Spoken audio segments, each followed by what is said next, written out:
Hola, ¿qué tal? Es un placer saludarte a través de este medio, Sexualia TV.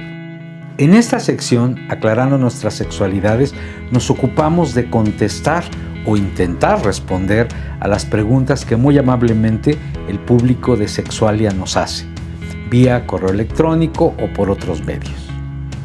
Las he agrupado de tal manera que las respuestas pueden ser claras, precisas y muy concretas, y en otros momentos podremos incluso ampliar la información, desde luego en diferentes secciones de Sexualia TV.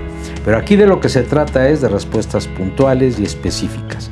He notado que son distintas las preguntas que suelen formular los hombres a las de las mujeres. Habrá razones muy poderosas que también en otro momento explicaremos. Pero por lo pronto vamos al grano y a contestar lo más precisamente que sea posible cada uno de sus cuestionamientos. Va uno que nos formula un hombre y que además se ha repetido. Son varios los varones que han incidido en esta pregunta. Dice: ¿por qué después de que eyaculo no me puedo excitar rápidamente y no puedo tener erección? La respuesta es sencilla y es concreta. Hay un periodo refractario o de refractación. Es un periodo de no respuesta. En el caso de los hombres es fisiológico. Tiene que ver con que hay una latencia poseyaculatoria. ¿Qué quiere decir esto?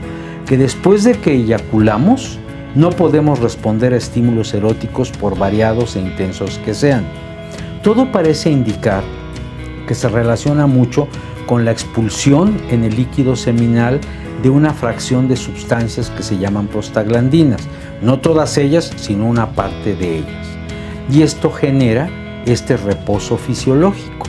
Mientras ocurre el periodo refractario, que es muy variable de varón a varón, de persona a persona, dependiendo de múltiples factores, no hay manera de responder. Y por eso es lógico, es natural, diríase, que no tengas ni una respuesta a un estímulo que en otras ocasiones sería eficaz, ni erecciones. Los hombres muy jóvenes suelen tener periodos refractarios que duran minutos o pocas horas.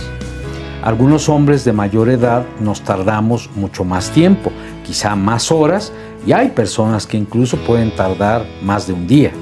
Es sumamente variable.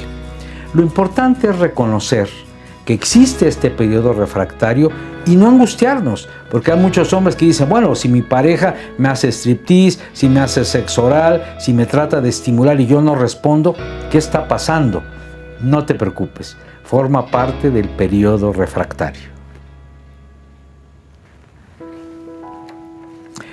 Otra pregunta que también es formulada por un hombre es: ¿cuál es la diferencia entre sexualidad y erotismo? Para empezar, me da mucho gusto que sea un varón el que realice esta pregunta. Generalmente estas preguntas de mayor sutileza o de mayor finura las realizan las mujeres, así que qué gusto que sea un hombre el que la formula. La diferencia entre sexualidad y erotismo. Bien, voy a empezar por lo más sencillo aparentemente, que es el erotismo. El erotismo, desde el punto de vista sexológico, se compone de tres elementos sumamente importantes: el deseo, la excitación y el orgasmo. El deseo son las ganas, el apetito sexual. La excitación, en el caso de los hombres, está representada sobre todo por la erección del pene y en las mujeres por la lubricación vaginal. Y el orgasmo se compone a su vez de dos elementos: la sensación subjetiva de placer, sentir rico pues, y las contracciones musculares. Le llamamos en medicina la mioclonia, contracciones espasmódicas que se producen con cierta frecuencia y variabilidad. Estos dos componentes conforman la experiencia maravillosa del orgasmo. Pero el erotismo es uno de los 5 componentes fundamentales de algo mucho más vasto, que es la sexualidad, así con mayúsculas. Diríamos que el erotismo es un componente más, quizá uno de los más importantes, del vasto campo de la sexualidad. La sexualidad tiene que ver con el sexo, que son aspectos biológicos, diferencias en forma y en función en los cuerpos, con el género, toda una construcción social que nos determina diferencias de acuerdo a la nominación hombre, mujer, género fluido, varón, fémina o una persona que no es ni varón ni fémina o que es las dos. También tenemos la respuesta erótica, de la que ya mencionamos brevemente al comentar el erotismo. Las relaciones afectivas, estas relaciones interpersonales entre los seres humanos que pueden incluir procesos amorosos, por ejemplo. Y algo muy importante que tiene que ver con la reproductividad.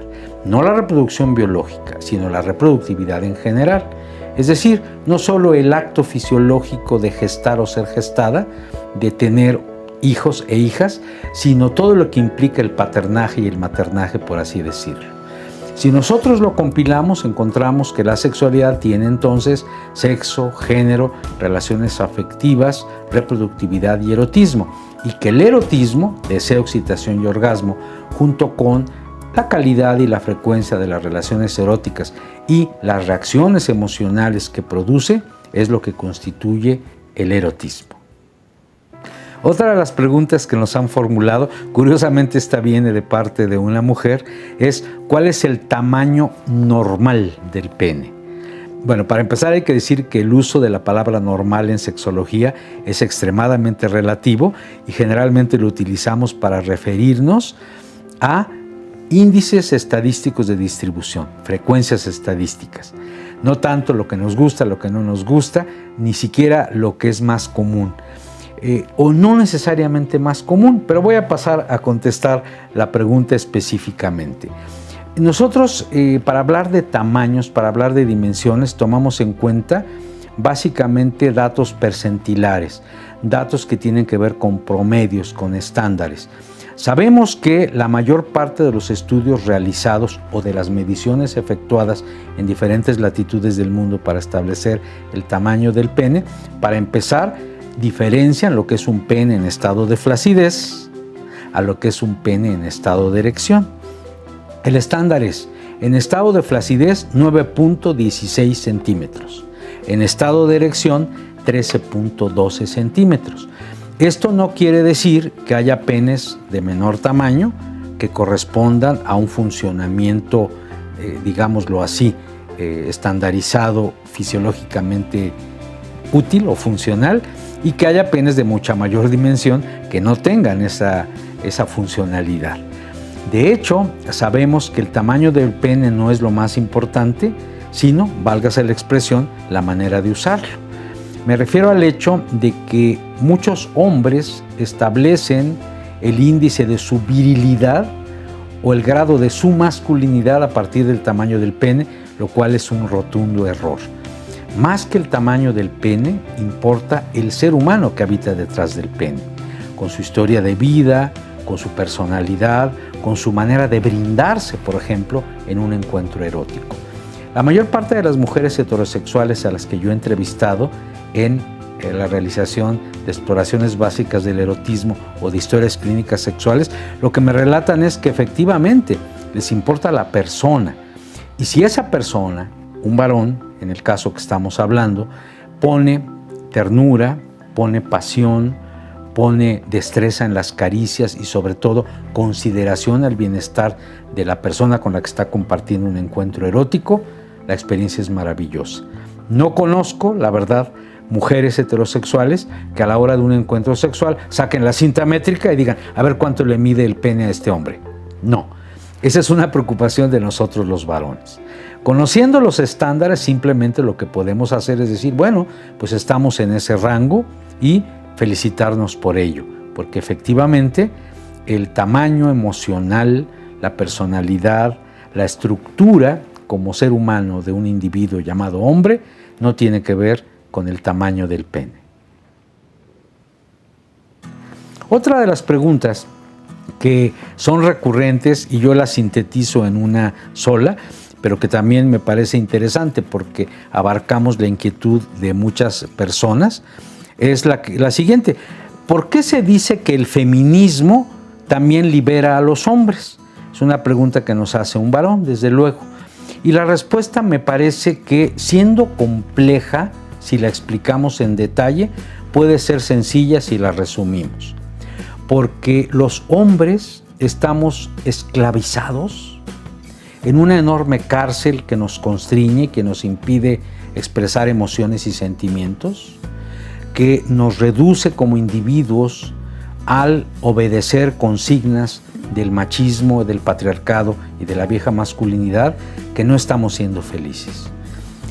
Por lo tanto, si nosotros avanzamos en la equidad entre hombres y mujeres, si procuramos comportamientos igualitarios, tratos equivalentes entre ellas y ellos, y sobre todo, si nos damos el permiso de expresarnos como realmente somos, con sensaciones, con sentimientos, y nos vivimos como seres humanos más completos, indudablemente que la práctica feminista, la cultura feminista, a nosotros los hombres también nos va a liberar, igual que a las mujeres.